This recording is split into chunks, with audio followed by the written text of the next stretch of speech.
Good morning to all of you and thanks for joining here today.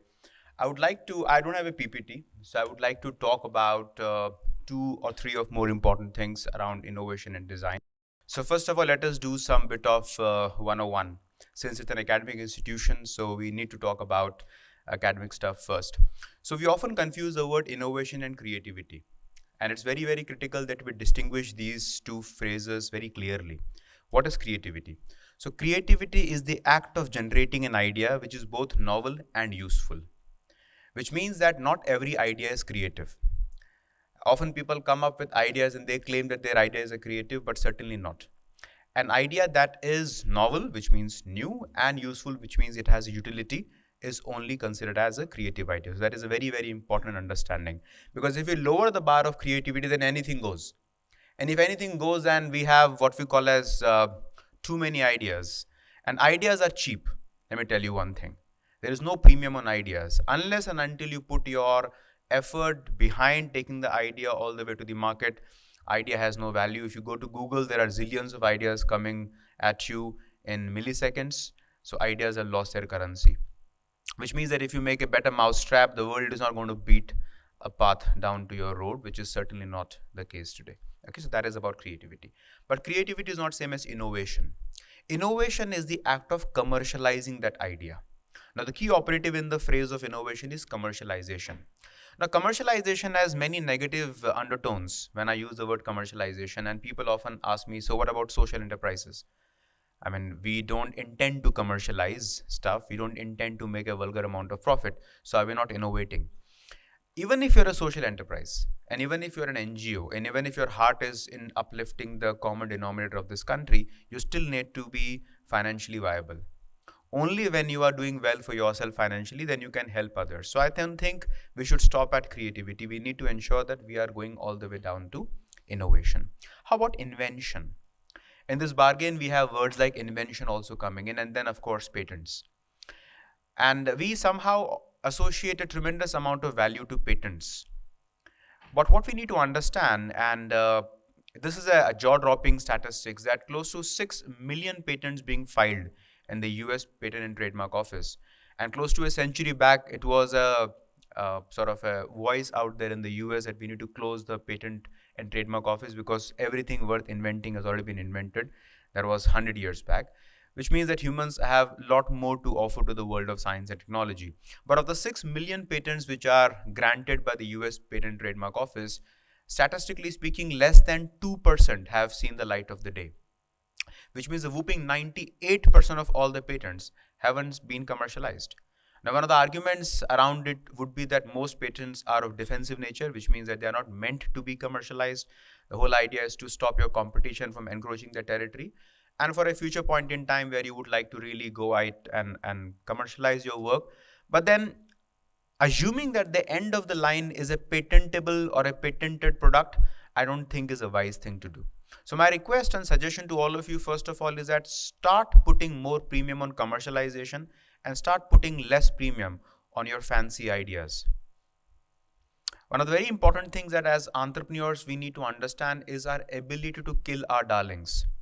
And hence, I would like to give you a very quick understanding of how design thinking can be very instrumental in your efforts to innovation.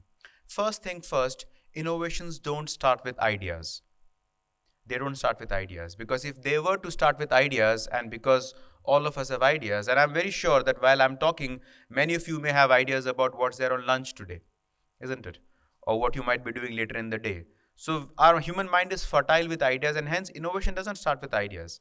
Innovation doesn't even start with a problem. It doesn't start with a problem, because if it were to start from a problem and you go to the customer and you ask the customer, hey, what's your problem? And if the customer says, I have no problem, then what do? I don't think that in 2007, when Mr. Jobs and team were coming out with iPhone, they were solving a particular problem. There was no problem because we were pretty happy with our Blackberries till the company went bankrupt, isn't it? So neither ideas nor innovation is a good starting point. The problem with problem is that problems are often not explicit. Let me give you an example. Okay, and I'm hoping some of you are making notes because it's an academic institution. We need to be good students, and as good students, it is very advisable to take notes. And not just mental notes, but also let's put pen to the paper. So if I were to go to a doctor, let's assume a very fantastic doctor with all the accolades under the belt, and if I were to go to a doctor, the doctor would be asking me a typical question that, hey, what's your problem? Now, to the question, what is your problem? My typical answer would be, I have a headache, I have a stomach ache, I'm feeling drowsy, um, I feel weak all the day long, I can't eat too much, I can't sleep properly. Essentially, what you're narrating is not your problem. You're narrating your symptoms. But what was the question? What's your problem? Now, the reason you are narrating your symptoms is not that you want to hide anything from the doctor or that you want to outsmart the doctor. It's that you do not know. You just do not know what is ailing you. Is it a bacterial? Is it viral? Is it fungal? Now, if you are so unaware of your own body, with what confidence can you claim that you are very much aware about a customer's problems? When you go to the field and you ask the customer, what's your problem? Most likely the customer is giving you the answer in the form of a symptom. And if you mistake the symptom as a problem and start solving it, then you wonder when the customer doesn't buy your product. Because what happens is that the moment you realize a customer's mistake, then you're working almost in a secretive fashion, saying that one day I'll do this unveiling of my greatest invention, and the customer would say, oh my God, give me that. But most often than not, the customer meets you with very stony eyes. The only person who is excited about your idea is you, least of it the customer. Trust me, nobody in the world is waiting for your unique invention. And that's something that I learned when I was doing my PhD program at IMB, where my guide, Professor Rishikesh Krishnan, who is the director of IMB right now, he said that, Pavan, the only person who is waiting for your dissertation to finish is you. Nobody in the world cares. Okay? So do a good job. Don't hurry through this. In the long run, you would not even remember how many years you took for your PhD program, but you would remember what is the outcome. Same thing applies to you. Okay? So don't mistake symptoms for problems, and don't mistake problems for root causes. Root causes. And hence, great inventors, great innovators, and hence entrepreneurs, they don't solve these symptoms. They go from symptoms to the problems, and from the problems to the root causes, so that we solve the problems permanently. And design thinking could potentially be that avenue which is available to all of you where you can address these problems permanently. Now, when I do my consulting work with companies like Bosch, which is a German firm, or a Mercedes-Benz, which is again German, or some of the Japanese firms like, say, Yamaha or Toyota, and when I look at my counterparts in Indian organizations, I wouldn't name them, of course, I don't see that we are any less creative than anybody. You see, Japanese and Germans lost the Second World War. And even now, while we are the fifth largest economy in the world, Japanese and Germans both are ahead of us. So much so that even Germans lost the First World War. And there was a wall stretch in the heart of Berlin for the next 45 years. I don't think that we are any less creative than Germans or Japanese or South Koreans, or even I would claim some parts of China. But certainly we are far less disciplined than them. And unfortunately, what happens is discipline has a very negative, pejorative understanding in our mind. We somehow equate discipline to punctuality. We somehow think that if we start this session on time and if we take the break on time, we are disciplined. I don't think so. Discipline is about doing the difficult thing. And hence, if we can couple discipline with creativity, we become unstoppable. And that's the need of the hour for the small and medium enterprises. What I realize is that small and medium enterprises lack with two massive shortcomings. The first is that they often do not think of themselves as world as being their stage. I think there is a bit of lacune in terms of aspiration. And if we can address that aspirational problem, we will be in a very, very good shape. And the second is the aspect of discipline. Discipline means solving the problem permanently. Let me give you an example. I'm standing here and imagine this die starts to shake. Any person worth the salt would have a very quick fix solution, which is to take a piece of paper, fold it, and tuck it under one of the legs, and this will stop shaking. And I'll very conveniently forget about the problem till it starts shaking again. A German, a Japanese, an American, or any of the other people would do pretty much the same. But the difference happens next. Once this talk is over, I would walk down and I'll be lost in the crowd. But this guy who might be a German would roll his sleeves, go under the table, understand where was the problem. Was it the level of the floor, any problem with the carpet, or one of the bushes have gotten abrasive? And then he or she would go ahead and design a permanent solution, which is adjustable bushes, so that no table shakes ever again. And hence, solving a problem is not same as creating a solution. Very, very good at solving the problems, but we don't create solutions. And as long as we confuse solving the problem with creating the solutions, we'll pretty much be running from quarter to quarter, hoping that some academic institution would give us a magic bullet and we'll be able to innovate. No. As the faculty members repeatedly told you, your idea is your baby. Don't confuse it with somebody else's baby. Unless and until you put your skin in the game, innovation is not going to happen. Okay, so let me paraphrase what I've discussed so far. Number one, creativity is about generating ideas which are novel and useful. Number two, innovation is about commercializing those ideas. Regardless of what type of enterprise you are, you need to be able to commercialize. Number three, innovations neither start with ideas nor start with problems. If innovations were to start with an idea, then the problem with that idea starting point is that you might be very divorced from the realities. And I've seen so many people having their pet ideas and they take their ideas all the way to their grave. You need to understand that who else is excited about your idea? Apart from you, who else is bothered about your idea? And if it's a problem, ask that, am I really addressing a symptom or a problem or a root cause? Because if you start with the problem and then you solve the problem, it might so happen that technology can bypass the whole problem. For example, just about 5 years back, when I had to pay money to you, most likely I had to know your account number. And hence one of the good problems to be solved was that how do I know people's account number in a masked manner so nobody can misuse their account number so that I can transfer money to you. But today I'm transferring money to people who I do not know. Certainly I don't know their account numbers, I don't know their phone numbers. And how is that happening? UPI. Am I right? UPI in one shot have bypassed the whole need of account number. Isn't it true? State Bank of India was told that if every person has to receive money from the Prime Minister of India, we need to have State Bank of India branches across the country. But today the State Bank of India doesn't have branches across the country. And even now we have 116% account numbers for 100 people in the country. For every 100 people in the country, we have 116 bank accounts. Many people in the room have double bank accounts. Am I right? 2 bank accounts you have. Okay. So all that is happening, which means that the power of design thinking, and I'll be introducing to you very shortly design thinking. The power of design thinking is not to solve the problem. The power of design thinking is to redefine the problem which is worth solving.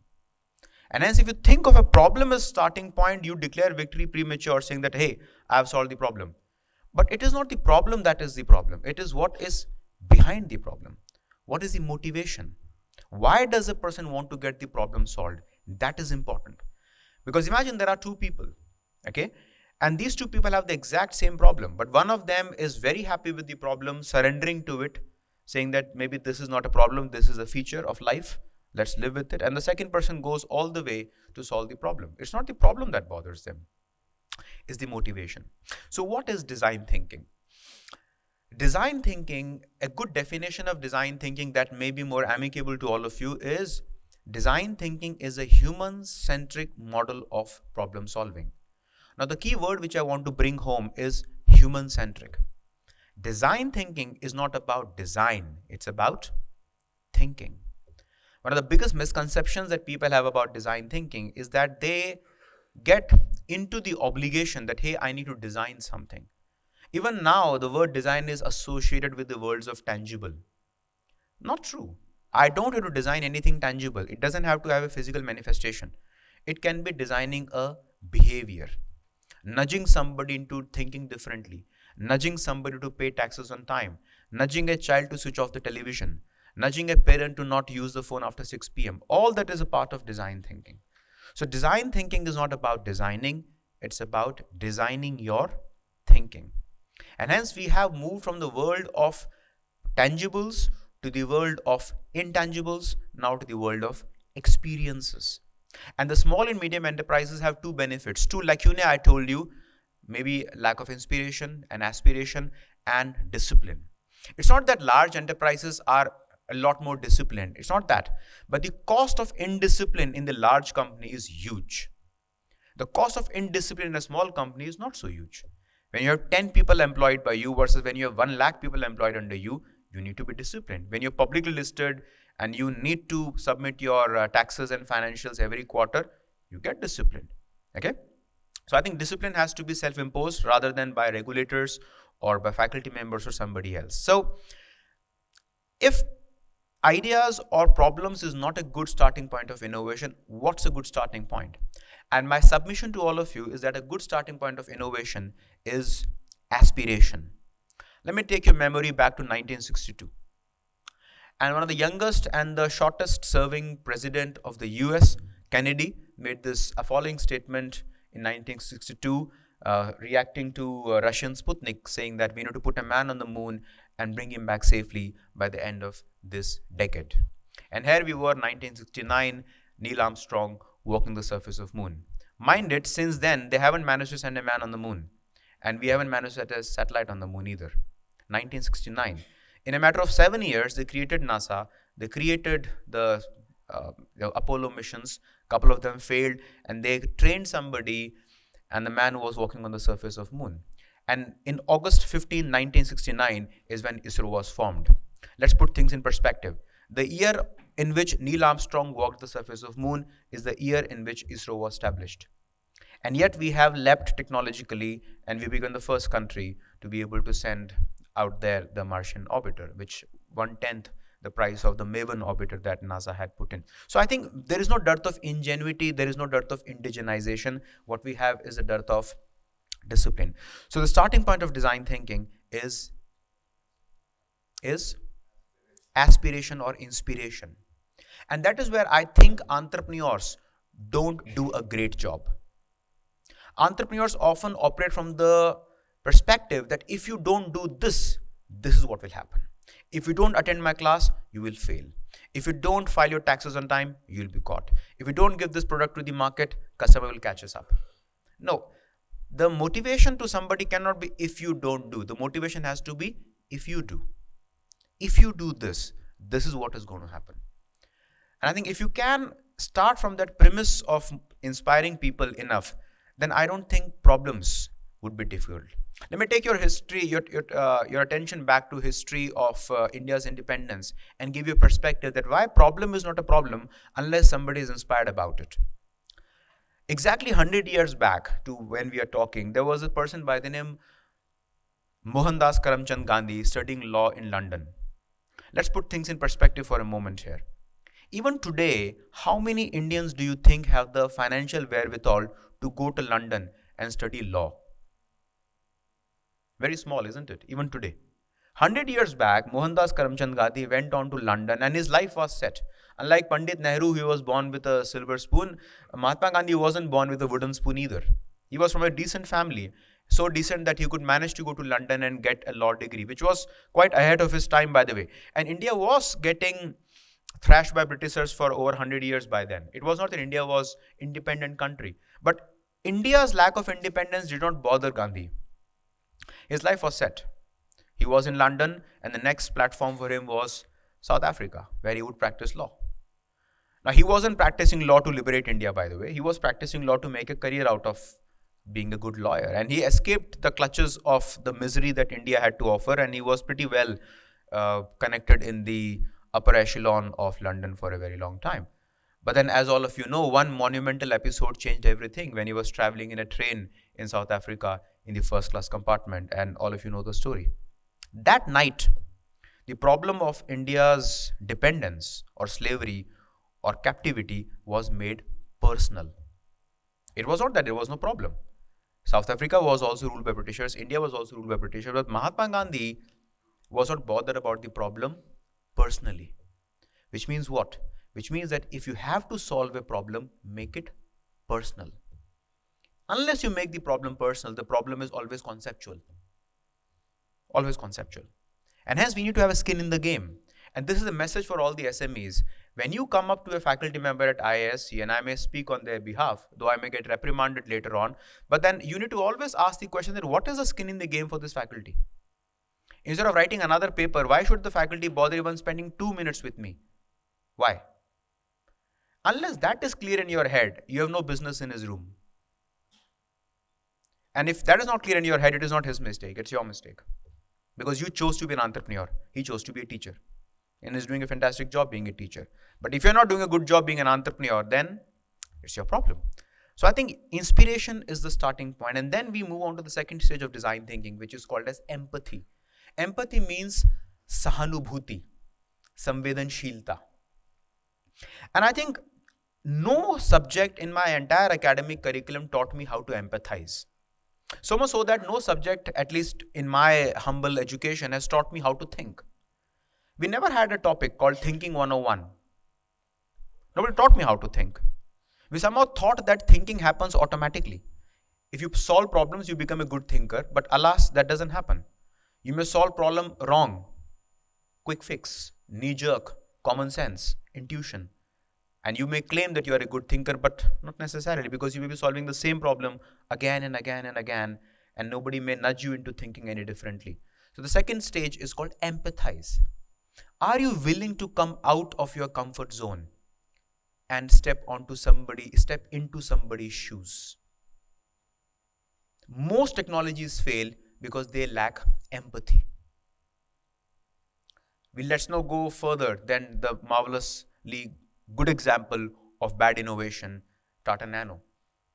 Tata Nano is a great example of engineering prowess, but a very poor example of market understanding. If you go back to the history of the development of Tata Nano, when Mr. Ratan Tata was driving, sitting in a car, and he saw a family of 4 struggling on a monsoon on a bike, and he said that wish they had a bike. The whole idea of Nano was did not take shape from the perspective of empathy.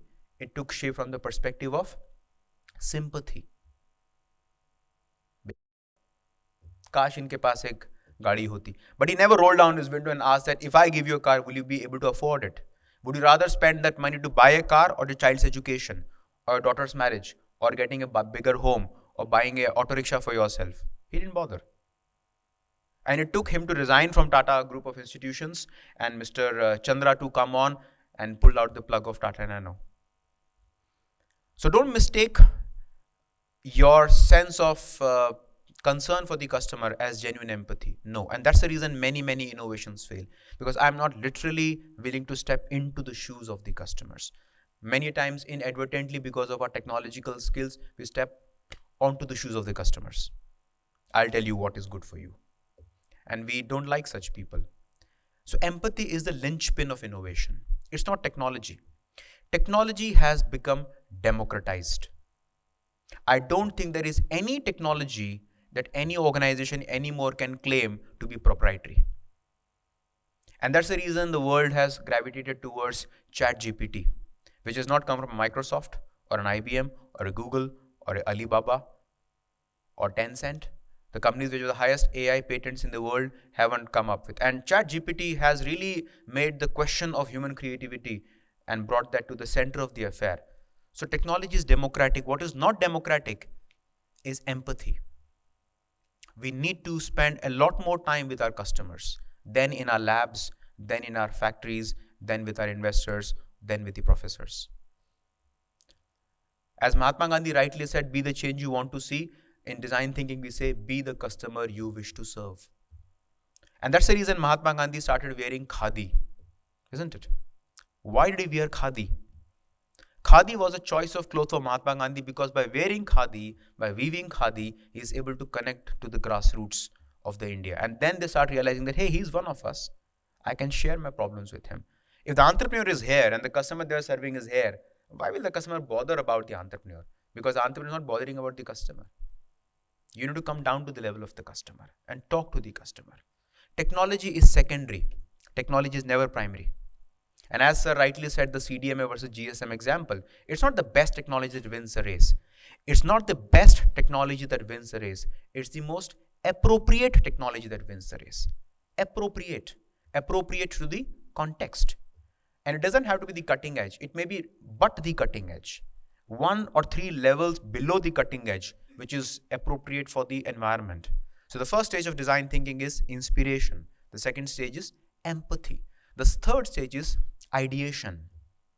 And mind it, I'm not putting ideation at the start, because the problem with idea as a starting point is that you fall in love with your idea.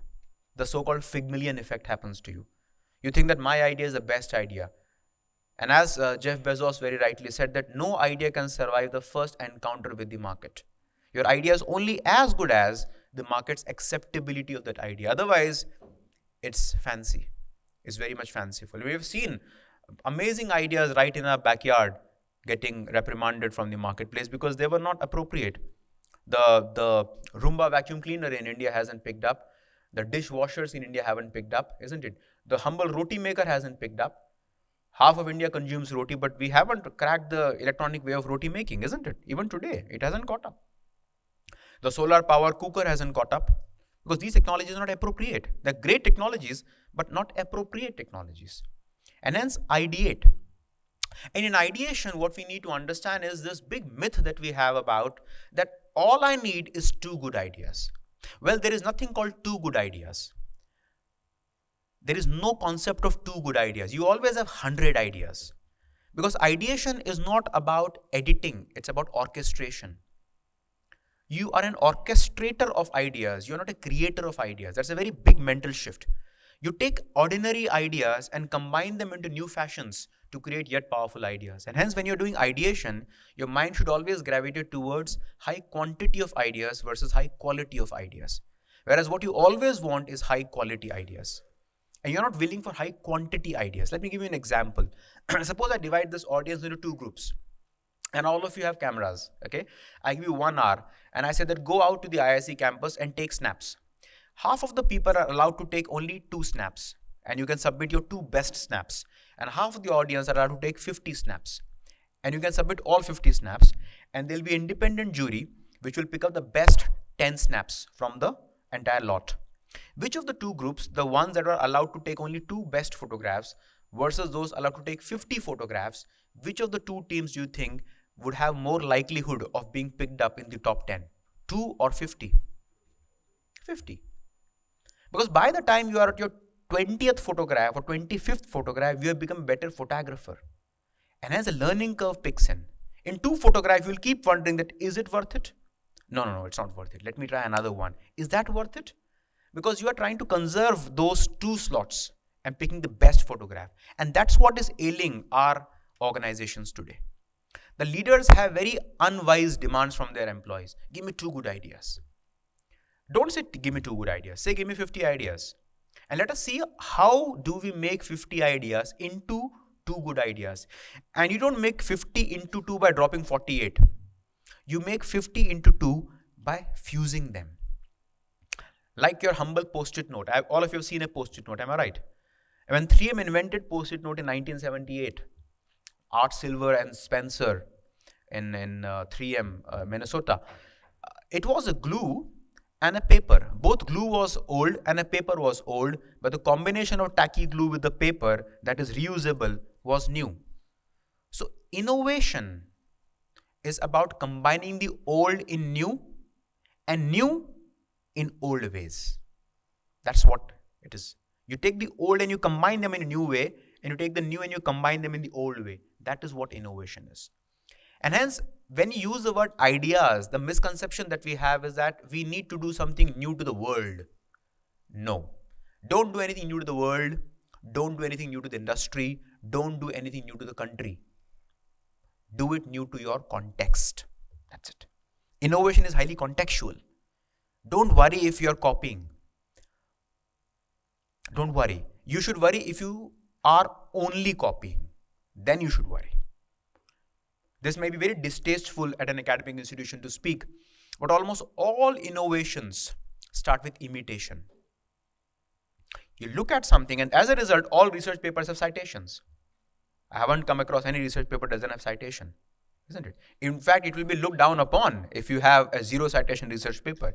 It might mean that I haven't done a proper prior art or literature review. So the point is, you need to look at what is available and use the contraption and see if it works in my context and marginally change it. And Japanese are amazing at it. Semiconductors were not invented in Japan, all of you know. They were invented in Fairchild Semiconductors, US. But the first application of semiconductors or transistors actually, were in Japan. And that's the reason why the transistors The radios were called transistors, isn't it? Why do you think radios were called transistors? But they were one of the first applications of transistors. Or carbon fiber. The carbon fiber was invented by DuPont, but the application of carbon fiber happened again in the golf clubs in Japan. Japan's are masters, even just in time. JIT, which Toyota is famous for, was not invented in Japan, it was invented in America. Six Sigma was invented in NASA. Sony and Toyota embraced it. So don't worry if you are copying. If you think you are not copying, you are not thinking enough. Because intuitively you are copying. There's no problem in copying. Michelangelo very famously said that only God creates. We all copy. So don't worry if you're copying. You should worry if you're only copying. Then you should worry.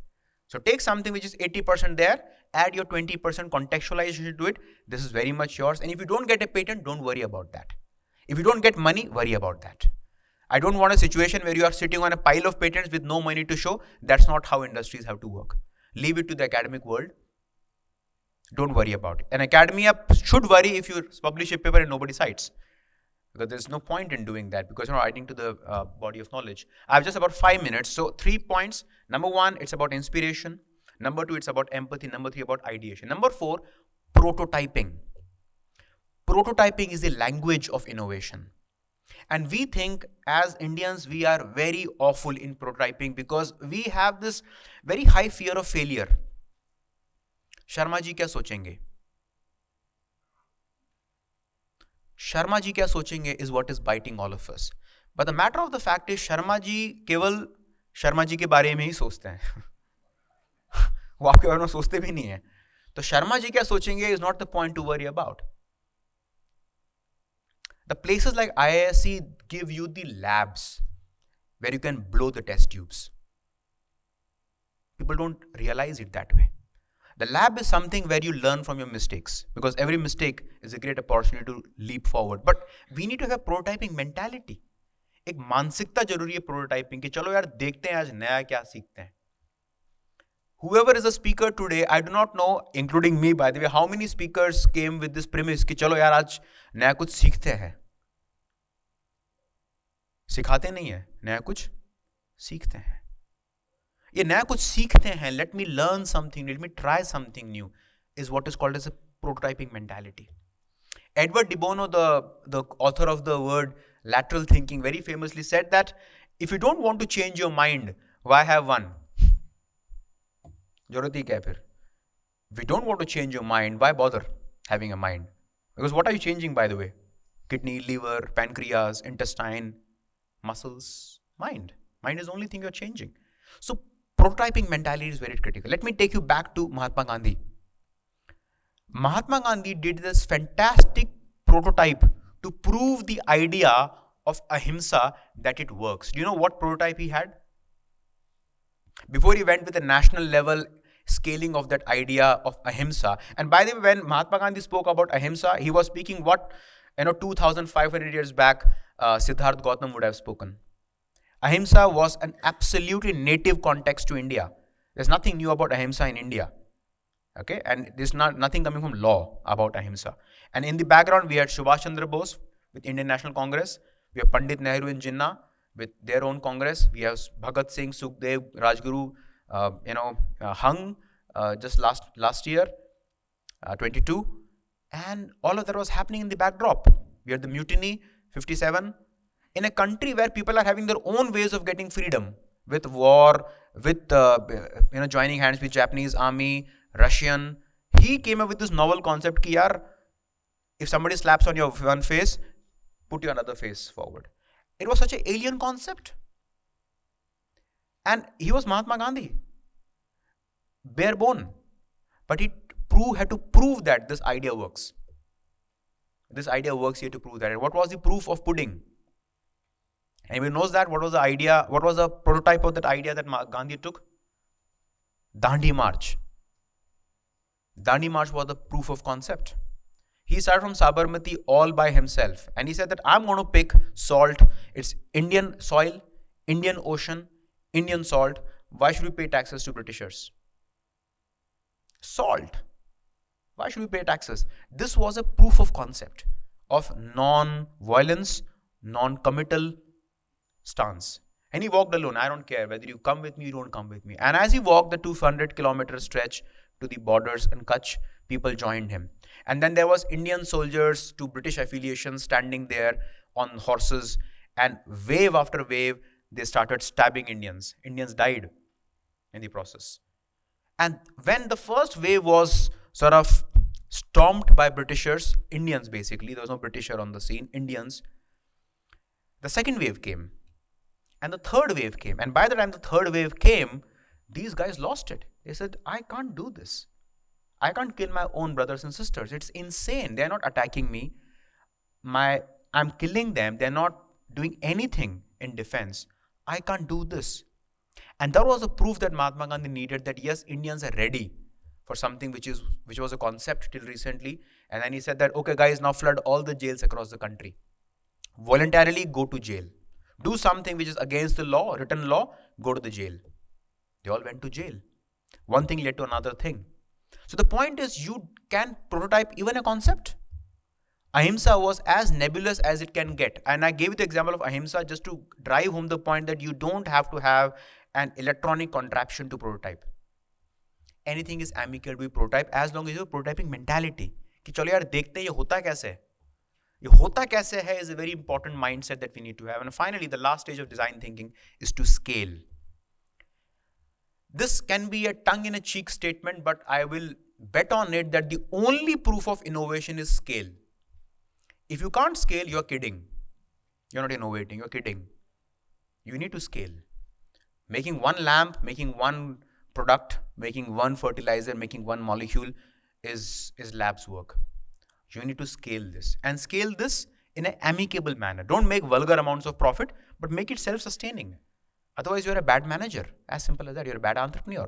So in summary, design thinking is about innovating with discipline. I don't think we lack creativity. If you go outside on the Bangalore traffic, all of us show our own unique blend of creativity while navigating city traffic, isn't it? We create roads where never none. We have our own ways of creating, but what we lack is discipline. And how do you become disciplined? Start with inspiration. Don't start with a problem. Don't start with an idea. Idea blinds you. Problem limits you. Inspiration is timeless, boundless energy. Start with inspiration. Empathize with people. Park your judgment. When you go to the field, go with the open mind. Don't go with the empty mind. Go with some a prior information. Empathize.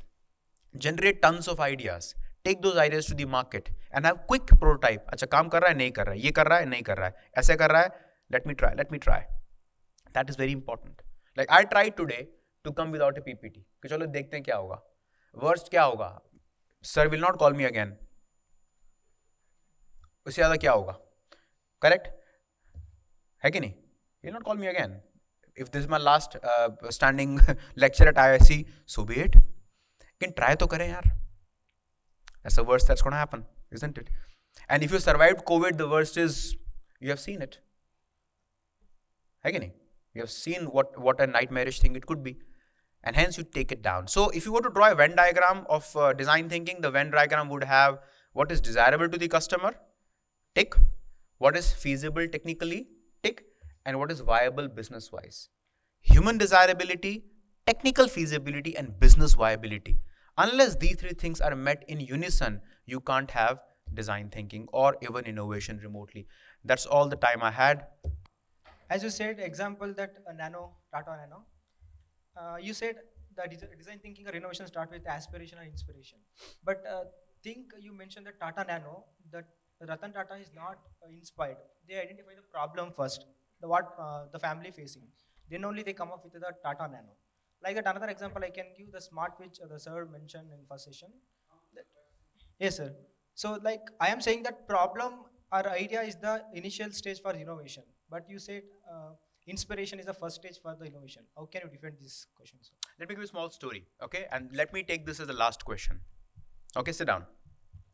Now I have a friend of mine who stays in Bangalore. And he drives a Santro. And how many people you know drive a Santro? Not many, isn't it? But he drives a Santro and he always complains about Bangalore city traffic. Oh my God, traffic. One day he gets promoted in his office. Now if somebody is driving a car, Santro, and gets promoted in the office, what's the natural next thing? Bigger car, upgrade, and yet crib about the same traffic.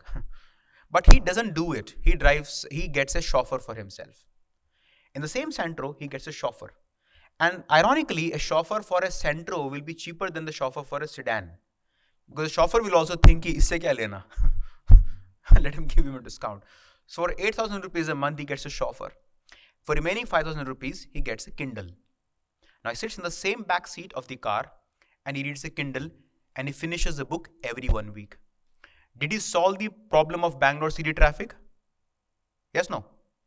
No, traffic remains. What did he do? He reduced the impact of the problem on his life by utilizing it somewhere. And hence, problem is not the starting point. The starting point is inspiration. Because if the problem is the starting point, and what if you are unable to solve the problem, then what happens? And hence, don't worry about solving the problem, worry about bypassing the problem. So in the Tata Nano case, I do not know how many million people or how many thousand people he and his team went about in asking that would you be interested in a product which is the world's cheapest car? And if you would have gone to 1,000 people and got a market research, maybe they would have nudged him out of his thinking that maybe I do not need a car which is of this sort. Can you not create a market of second-hand Maruti Alto which is equally cheap? Because the problem was not to create a car, the problem was to serve a customer segment. And hence, when your focus is moved away from them to you, problem starts to happen.